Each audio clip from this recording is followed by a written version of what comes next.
Hello everyone, behind me is a complete set of lithium battery processing equipment that will be sent to Singapore. It adopts a modular design and is compatible with both the pretreatment of waste lithium batteries and the reduction and roasting of ternary battery black powder.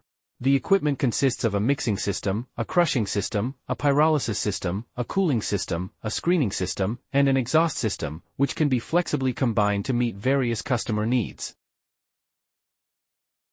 Waste lithium batteries are conveyed by belt into the crushing system and undergo charged crushing treatment in a closed crushing chamber. The crushed material enters the pyrolysis system and is efficiently removed of organic components such as electrolyte, separator, and PVDF through precise temperature control.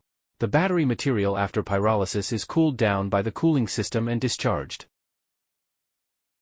By using a crushing and sorting system, valuable metals such as black powder, copper powder, and aluminum powder can be obtained from battery materials. After mixing the black powder and carbon powder of ternary batteries in a certain ratio, they enter the calcination system and undergo a reduction reaction at high temperature, converting metal oxides into metal elements or low-valence compounds, reducing the processing cost during subsequent wet leaching.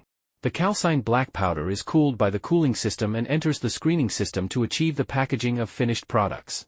The exhaust gas generated during the process is thoroughly purified by a dedicated exhaust treatment system and fully discharged in compliance with standards. The system integrates a multidimensional safety monitoring network for temperature, pressure, oxygen content, etc. with linkage alarm and safety interlock functions. To learn more about thermal equipment, please follow ACME.